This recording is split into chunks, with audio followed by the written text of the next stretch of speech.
Hey, it's Kaufman is Alive. I look at comic books new and old. Today, I'm going back 30 years to the Age of Apocalypse to continue my series, Review the Age of Apocalypse, where I'm looking at every single issue of the original Age of Apocalypse X-Men crossover event. It's been 30 years since that event, so I thought now was the perfect time to go through and cover all these books. I have covered the first two issues of Amazing X-Men, Astonishing X-Men, Factor X. I've done the X-Men Chronicles as well. So now I'm moving on to Gambit and the X-Ternals. This is a cool series here with Gambit leading this team of X-Men. I got the covers to issues 1 and 2 here. I love this logo, the Gambit and the X-Ternals logo. Really nice looking design here. We've got like the kind of diamond from the cards. There's like a dagger in the T. Then there's cards here for the and the, with a cool looking X here. We learn a little bit about Gambit's origin in this story, about how he was one of the thieves and he was working with Kandra and Gideon, who are two of Apocalypse's horsemen. They were also X-Ternals. And once Holocaust, the son of Apocalypse, killed Kandra, Gambit kind of split from them, and that's when he joined the X-Men. And then, of course, Gambit fell in love with Rogue, but Rogue eventually married Magneto, the leader of the X-Men. So Gambit left the X-Men, has kind of created his own team, the X-Ternals here, taking the name from Kandra and Gideon. But it has more of a literal meaning, too, because they operate externally outside of the main X-Men, although they are allies with Magneto's X-Men. And it takes an even more literal term in this series because they're actually leaving Earth and going into outer space.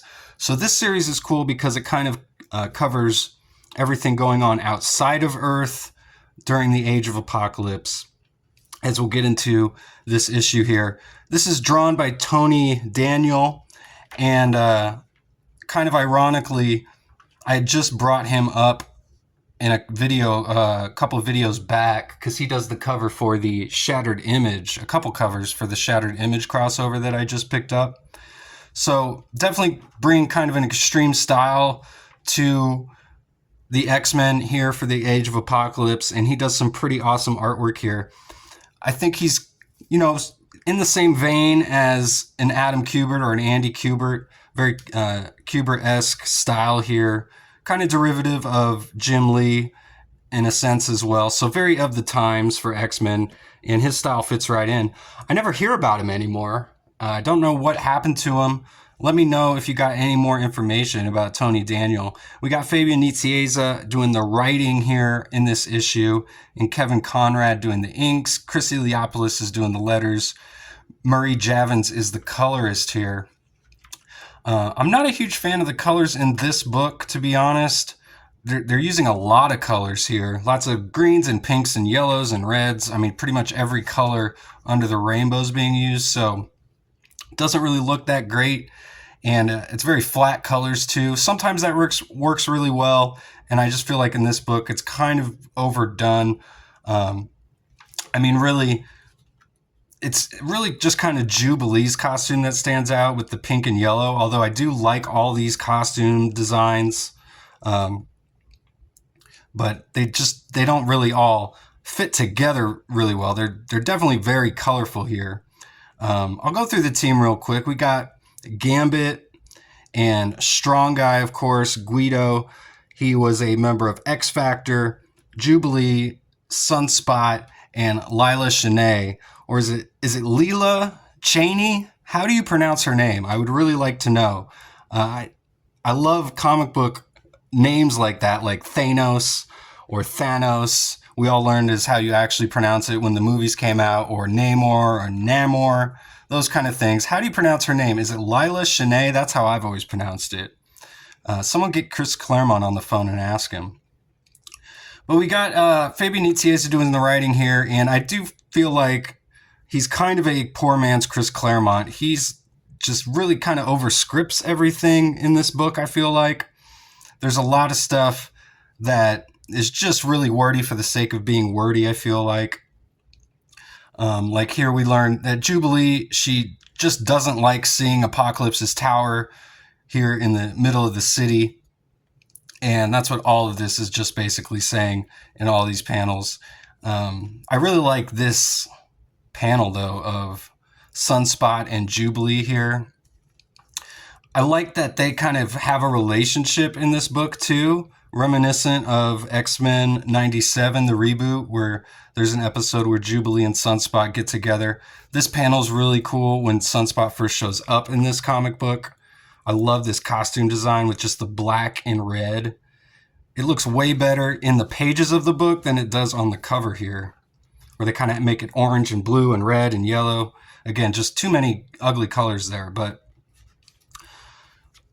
the whole first portion of this book is Jubilee gathering some supplies here and trying to get them back to some refugees. Lila is in charge of the refugees here.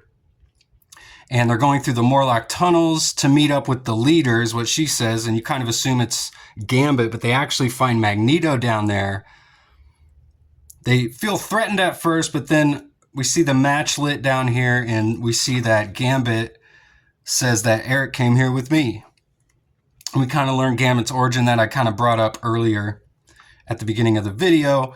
And then we learn the plot here, where he says, seems old Eric be needing someone to steal the biggest jewel in all the universe. And who else to turn to when something needs to be pinched but us? So the X-Ternals, kind of a groups of outcasts and thieves. So that's who Magneto is enlisting to try and steal the M'Kron crystal. And it's actually in outer space, but the team doesn't know that yet. We've got Richter here, who, of course, in the other universe, a member of X-Force and the New Mutants. Here, he's a bad guy working for Apocalypse. And he's the main villain of this series. And by the way, I didn't mention, this book was X-Force, and that's what became Gambit and the X-Ternals here. And I like the name X-Ternals, too, especially Gambit leading the team, like I said. And I don't remember the X-Men line ever having another X-Ternals book. Let me know if I'm wrong about that. But I think it's a pretty great title for a book. And this one, by the way, I've been trying to keep it together. My books completely come apart over the years. I've had this for 30 years and probably bought it off the rack, if I'm not mistaken, and read it a bunch. So thankfully all the pages are still stapled together, so it's almost like a gimmick, like slipcover or something. I don't know. That's how I'm going to look at it until I can maybe find a fresh copy. It's probably about time. So they're going through the Morlock tunnels. They meet up with Magneto and Gambit here.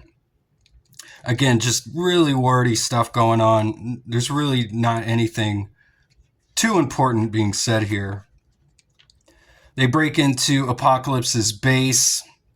It's got all these screens with outer space going on in here. It's kind of blowing Jubilee's mind.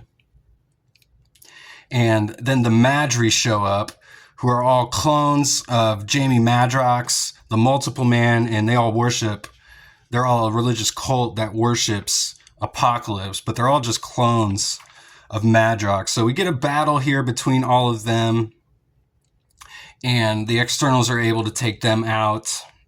They find this librarian who's going to help them break into this base. He's got the keys, and he says, we don't have much time, Magnus. You told me to scan for the place called the Shi'ar Galaxy. And he says it revealed quite a bit of information about the star cluster you're trying to reach. And Lila or whatever her name is, she's saying, trying to reach. She's like, I'm not going to outer space. And Magneto's like, au contraire, you're the actual one who's going to be leading them to outer space. And did you know you're also a mutant?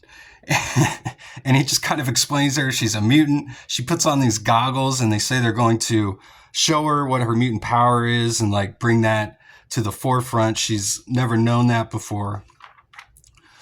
So the story just kind of goes in this totally different direction here. And she puts this on, and very much like a Jim Lee, like this looks like something from Wildcats. And she's basically Void from Wildcats.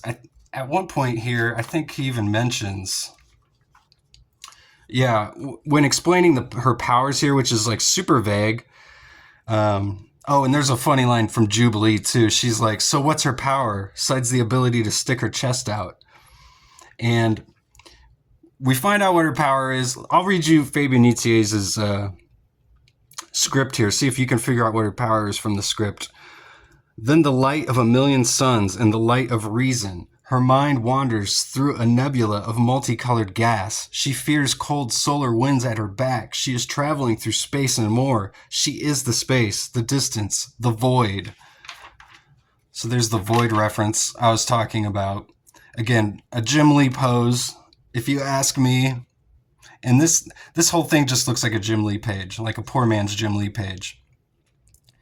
And then Richter shows up. He's got all these other infinites behind him here. So we get another battle as she's opening the portal. And all the X-Ternals get sucked into this portal. She has no control over it, and the portal's like sucking all the matter in nearby. Magneto's able to pull himself out of it, though. But Richter jumps in, not wanting them to escape. And then Magneto says he wonders if he sent them off to their deaths. And I like this page down here, this panel down here. It looks really cool. Again, looks like some Jim Lee stuff. This reminds me of stuff from his X-Men run.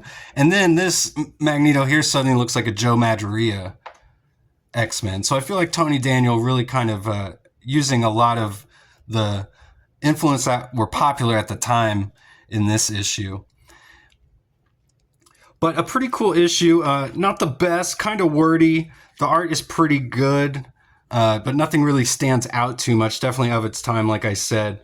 But a cool comic nonetheless. I love just seeing Gambit leading a team here, although you don't see Gambit a whole lot in this issue either. So, but thanks again for watching. Go check out my other reviews of the Age of Apocalypse, and I'll be back covering issue number 2 coming up next. Go check out my Kaufman is Live wrestling channel as well that I just started. If you're a fan of pro wrestling like I am, go check out my channel there and please subscribe. And please like the video if you've made it this far. Leave a comment. Let me know what you guys think, and I'll see you guys on the next one. Go read comics.